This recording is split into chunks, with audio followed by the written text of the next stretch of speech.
జై శ్రీరామ్. నిన్న సండే కదా, దురంధర్ మూవీకి వెళ్ళిన. అంటే రివ్యూ కోసం ఇది వీడియో చేయట్లేదు, దురంధర్ మూవీ రివ్యూ కోసం చేయట్లేదు. మీరు అందరు పోయి చూడండి అని కూడా చెప్పట్లేదు. నేను చెప్పేది ఏంటంటే ఓన్లీ దేశభక్తులు చూడాల్సిన సినిమా ఇది, అంతే. అందరు చూడాల్సిన సినిమా కాదు ఇది, ఓన్లీ దేశభక్తులకు మాత్రమే నచ్చుతుంది.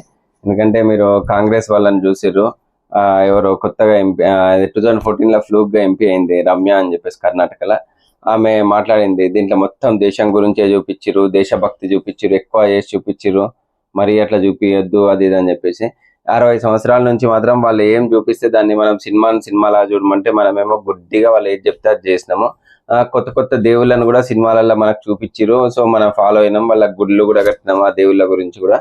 సో ఇప్పుడు ఈ 10 సంవత్సరాలలో ఈ సినిమాలు వస్తున్నప్పటి నుంచి వాళ్ళ పాపం ఒకటే ఏడుపు, కడుపు మంట అవుతుంది వాళ్ళకు.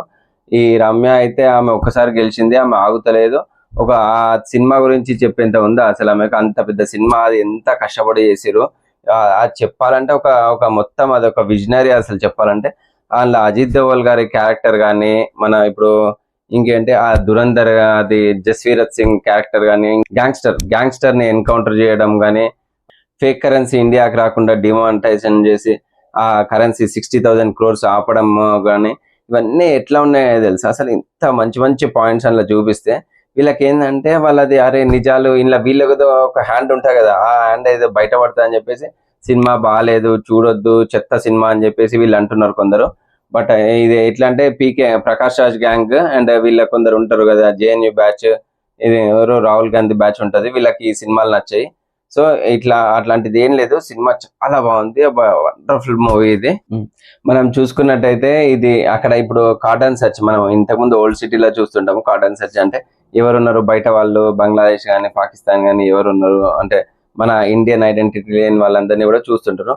సో సేమ్ అదే మన ఇప్పుడు పాకిస్తాన్ లో కూడా స్టార్ట్ అయింది. పాకిస్తాన్ లో కూడా మన ఇండియన్స్ వీళ్ళు ఎక్కడ కంట్రీ వాళ్ళని చెప్పేసి వాళ్ళ ఐడెంటిటీ కూడా చెక్ చేస్తున్నారు because of this movie.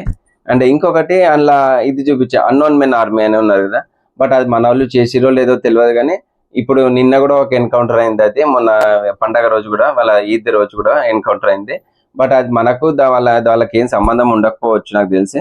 But దాన్ని కూడా ఇప్పుడు ఏం చేస్తున్నారంటే పాకిస్తాన్ వాళ్ళు మన ఇండియన్సే, ఇది అన్నోన్ మెన్ ఆర్మీ ఇండియన్సే చేస్తున్నారు, ఇది అజిత్ దోవల్ గారే చేస్తున్నారు, ఇది మోడీ ప్లాన్ అని చెప్పేసి బీజేపీ వాళ్ళ మీద వేసేస్తున్నారు పాపమ్మ. ఇది ఎట్లా అంటే మన దానికి కాంగ్రెస్ వాళ్ళు కూడా వాళ్ళకే సపోర్ట్ చేస్తున్నారు, పాకిస్తాన్ కి సపోర్ట్ చేస్తున్నారు. కానీ ఈ సినిమా దురంధర్ సినిమా చూసిన తర్వాత 75 ఏళ్ళ నరేంద్ర మోడీ కానీ, 81 సంవత్సరాల అజిత్ దోవల్ కానీ దేశం కోసం ఎంత కష్టపడుతుందో మనకు ఇప్పుడు అర్థమవుతుంది.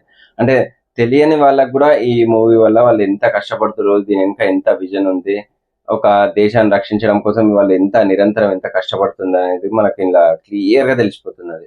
సో ఇప్పుడు మనం ఇలా తెలుసుకోవాల్సింది ఏంటంటే మనోళ్ళు ఎవరు, కానోళ్ళు ఎవరు, ఇప్పుడే తెలిసిపోతుంది మీకు. ఈ మూవీని అపోజ్ చేసే వాళ్ళంతా మనోళ్ళు కాదు, డైరెక్ట్ గా తెలిసిపోతుంది.